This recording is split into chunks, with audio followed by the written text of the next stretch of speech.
வணக்கம், நான் உங்கள் Shabdina. Welcome back to Shabdina's kitchen. இன்றைக்கி நம்ம கிச்சனில் பார்க்க போகிற ரெசிபி என்ன கேட்டால் பன்னீர் கட்லெட். இந்த பன்னீர் கட்லெட் நல்லா ஸ்மூத்தாக இருக்கும், சாஃப்டாக இருக்கும். அது மட்டும் இல்லை, நிறைய விதமான கட்லெட் வீட்டில் ட்ரை பண்ணி பார்த்துருப்பீங்க. இந்த பன்னீர் கட்லெட் நான் சொல்கிற மெத்தடில் வீட்டில் ட்ரை பண்ணி பாருங்களேன். சின்ன குழந்தைங்கலேருந்து பெரியவங்க வரைக்கும் நல்ல ஒரு ப்ரோட்டீன் சாப்பிடணும்னு சொல்லி நிறைய பேர் விருப்பப்படுவாங்க. அந்த டைமில் இந்த மாதிரி பன்னீர் வச்சு நீங்கள் வீட்டில் ட்ரை பண்ணும்போது உங்களுக்கு நல்ல ஒரு ப்ரோட்டீன் கிடைக்கும், அது மாதிரி நல்ல ஒரு ஸ்நாக்ஸும் உங்களுக்கு கிடைக்கும். ஸோ ட்ரை பண்ணி பாருங்கள். அது மட்டும் இல்லை, பெரும்பாலும் மக்கள் பசும்பாலை அப்படியே குடிக்கிறதுக்கு எல்லாருக்கும் ரொம்ப பிடிக்கும். இந்த மாதிரி பசும்பாலை வச்சு தடமான ஒரு பொருள், அதாவது பன்னீராக ஆகி அதுக்கப்புறம் இந்த மாதிரி ஸ்நாக்ஸ் பண்ணும்போது ரொம்ப பிடிக்கும். நம்மகிட்ட இருக்க இந்த தமிழ் பன்னீரை வச்சு தான் நம்ம பண்ண போகிறோம். வாங்க இந்த ரெசிபிக்கு தேவையான பொருட்கள் பார்த்தலாம். Tamil paneer 400 gram, bread slice 10லேருந்து 12 number, cornflakes 100 gram, maida 2 tablespoon, cornflour 2 tablespoon, உருளைக்கிழங்கு 3 நம்பர், பொடிசு நறுக்கிய இஞ்சி 1 டேபிள் ஸ்பூன், பச்சை மிளகாய் 3 நம்பர், கொத்தமல்லி தேவையான அளவு, மஞ்சள்தூள் சிறிதளவு, சில்லி பவுடர் 1/2 டீஸ்பூன், உப்பு தேவையான அளவு, எண்ணெய் ஃப்ரை பண்ணுறதுக்கு தேவையான அளவு. இதாங்க இந்த பன்னீர் கட்லெட் தேவையான பொருட்கள். இப்போ நம்ம பார்க்க போது பன்னீர் கட்லெட். அதுவும் பர்டிகுலராக சுத்தமான பசும்பாலில் ரெடி பண்ண இந்த தமிழ் பன்னீரை வச்சு தான் இந்த பன்னீர் கட்லெட் பண்ண போகிறோம். அது மட்டும் இல்லைங்க, நம்ம ஊரில் இருக்க விவசாயிகிட்டேருந்து சுத்தமான பசும்பாலை வாங்கி பன்னீர் செஞ்சு தமிழ் என்ற பெயர்லேயே நம்மக்கிட்ட கொண்டு வந்திருக்காங்க. நிறைய பேருக்கு பன்னீர்னாவே நார்த் இந்தியன் ரெசிபி தான் எல்லோரும் பண்ணுவாங்க. ஆனால் நம்ம சவுத் இந்தியன் ஸ்டைல்லையும் இந்த மாதிரி ஸ்நாக்ஸ் ரெசிபி பண்ண முடியும்னு சொல்லிட்டு தான் இன்றைக்கி நம்ம என்ன பண்ண போகிறோம்னா இந்த பன்னீர் கட்லெட் பண்ண போகிறோம் இந்த தமிழ் பன்னீரை வச்சு. ஃபஸ்ட்டு நம்ம என்ன பண்ணுறேன், நம்மக்கிட்ட இருக்க இந்த ப்ரெட்டை சைடில் இருக்க ட்ரிம்மிங்ஸ் எல்லாத்தையும் நம்ம கட் பண்ண போகிறோம். இந்த மாதிரி கட் பண்ணிவிட்டு அதுக்கப்புறம் ப்ரெட் க்ரம்ஸ் ரெடி பண்ணிக்கலாம். எதுக்காக இந்த ட்ரிம்மிங்ஸை கட் பண்ணுறது கேட்டிங்கன்னா, அப்போ தான் உங்களுக்கு கரெக்டான கலர் கொடுக்கும். இல்லை ப்ரௌன் ஒயிட் இந்த மாதிரி ப்ராப்ளம் வரும். ஸோ அந்த ஒரு காரணத்துக்காக நம்ம என்ன பண்ணுறோம், சைடில் இருக்க எல்லா ட்ரிம்மிங்ஸையும் கட் பண்ணிவிட்டு அதுக்கப்புறம் 1/2 கட் பண்ணி மிக்ஸி ஜாரில் போட்டு க்ரம்ஸ் ரெடி பண்ணுறோம். அதே டைமில் ரொம்ப நேரம் ஓட்டக்கூடாது. மிக்சியில் நீங்கள் அரைக்கும் போது அந்த மிக்ஸி நல்லா தொடச்சிருக்கணும். கொஞ்சம் தண்ணி இருந்தால் கூட சரியாக இருக்காது. இந்த மாதிரி க்ரம்ஸ் நல்லா உதிரியாக வராது. சரிங்களா? இப்போ ரெடி ஆகிடுச்சு. ரெடியான இந்த க்ரம்ஸை அப்படியே ஒரு பவுலில் ட்ரான்ஸ்ஃபர் பண்ணிடலாம்.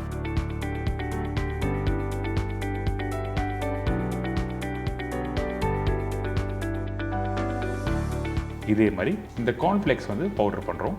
மார்னிங் பிரேக்ஃபாஸ்ட் டைமில் பால் ஊற்றி சாப்பிடுவீங்கள, சேம் கார்ன்ஃப்ளேக்ஸ் தான் யூஸ் பண்ணியிருக்கேன். இந்த கார்ன்ஃப்ளேக்ஸ் எதுக்காக யூஸ் பண்ண போகிறோம் கேட்டால் நல்லா க்ரன்ச்சியாக கொடுக்கும். அதனால் இந்த கார்ன்ஃப்ளேக்ஸை யூஸ் பண்ணுறேன்.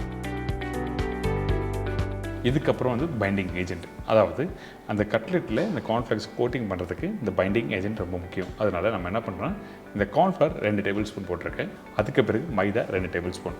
இதெல்லாம் போட்ட பிறகு கொஞ்சமாக தண்ணி ஊற்றி நல்லா மிக்ஸ் பண்ணுறேங்க. அதாவது நல்லா தின்னான பேட்டராக இருக்கணும். ரொம்ப திக்கான பேட்டராக இருந்ததுன்னா கட்லெட் ரெடி பண்ணிட்டு டிப் பண்ணி அதுக்கப்புறம் கார்ன்ஃப்ளேக்ஸில் கோட் பண்ணும்போதோ இல்லை பிரெட் க்ரம்ஸில் கோட் பண்ணும்போது கொஞ்சம் கஷ்டமாக இருக்கும். அதனால் நம்ம என்ன பண்ணுறோம், இந்த மாதிரி தின்னான பேட்டரை ரெடி பண்ணி வச்சுடுறோம்.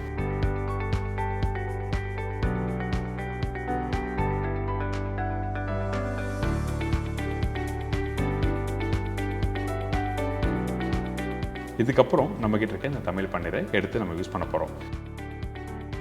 இந்த பன்னீரை கிரேட் பண்ணிவிட்டு அதுக்கப்புறம் உருளைக்கிழங்கு, இஞ்சி, பச்சை மிளகாய் எல்லாத்தையும் நம்ம போட்டு மிக்ஸ் பண்ண போகிறோம்.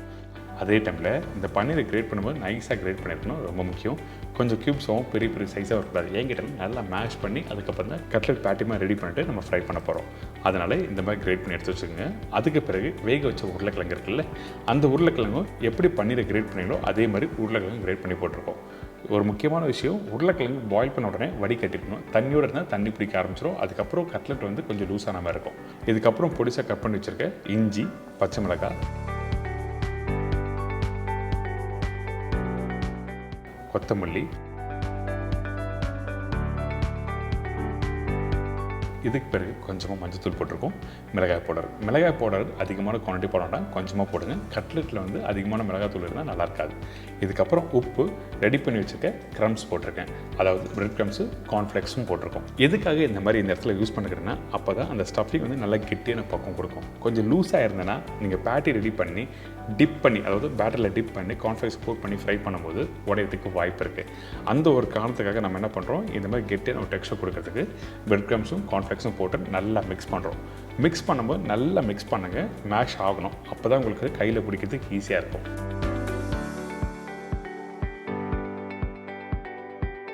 இதுக்கு பிறகு நம்ம என்ன பண்ணுறோம், உங்களுக்கு என்ன சைஸில் வேணுமோ அழகாக ஒரு ரவுண்டாக ஒரு சின்ன பால் மாதிரி எடுத்துக்கங்க.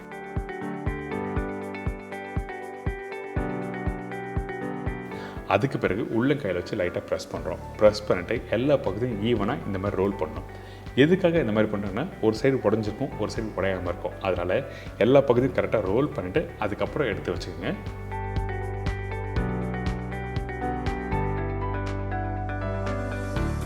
இதுக்கப்புறம் நம்ம ரெடி பண்ணி வச்சுருக்க இந்த மைதா மாவு கார்ன்ஃப்ளவர் பேட்டர் இருக்குல்ல, அந்த பேட்டரில் டிப் பண்ணிட்டு அதுக்கப்புறம் கார்ன்ஃப்ளெக்ஸில் கோட்டிங் பண்ண போகிறோம். கோட் பண்ணும்போது ஜஸ்ட் மேலே வச்சுட்டு அதுக்கப்புறம் இந்த க்ரம்ஸை மேலே போட்டு கோட் பண்ண ஆரம்பிங்க. அப்போ தான் கரெக்டாக கோட்டிங் ஈஸியாக இருக்கும் உங்களுக்கு பண்ணுறதுக்கு. இதே மாதிரி தான் பிரெட் க்ரம்ஸும் நம்ம பண்ண போகிறோம்.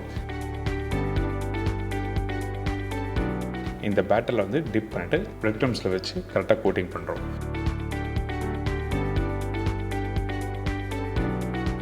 ஸோ இந்த மாதிரி உங்களுக்கு பிடிச்ச மாதிரி பண்ணிக்கலாம். பிரெட் க்ரம்ஸில் பண்ணும்போது கொஞ்சம் கிறிஸ்ப்னஸ் கம்மியாக இருக்கும், கார்ன்ஃப்ளெக்ஸில் பண்ணும்போது நல்லா கிறிஸ்பியாக இருக்கும். அந்த ஒரு காரணத்துக்காக தான் ரெண்டுமே பண்ணி காமிச்சிருக்கோம். உங்களுக்கு எது விருப்பமாக இருக்கோ அதுக்கேற்ற மாதிரி நீங்கள் பண்ணிக்கலாம்.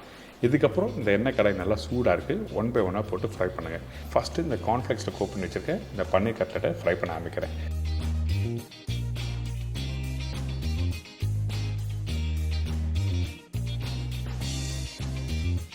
ஃப்ரை பண்ணும்போது 2 சைட்லையும் திருப்பி விட்டு நல்லா குக் பண்ண ஆரம்பிங்க.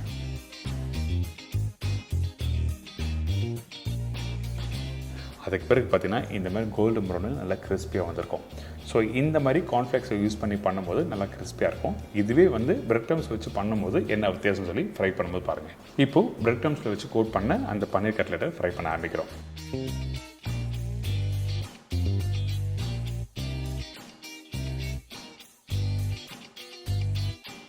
பார்த்தீங்களா எப்படி இருக்குது? கொஞ்சம் கலரும் மாறி இருக்கும், அதே டைமில் கொஞ்சம் சாஃப்டாக இருக்கும். இதுதான் வித்தியாசம், வேறு எதுவும் இல்லை. இன்றைக்கி நல்ல ஒரு டேஸ்ட்டான பன்னீர் கட்லெட் ரெடி பண்ணுறது எப்படி உங்களுக்கு தெரிஞ்சிருக்கும். கண்டிப்பாக ட்ரை பண்ணி பாருங்கள். அது மட்டும் இல்லைங்க, நம்ம ஊரில் நல்ல பன்னீர் வாங்கணும்னு நினச்சிங்கன்னா அந்த டைமில் தமிழ் பன்னீர் வாங்கி ட்ரை பண்ணி பாருங்கள்.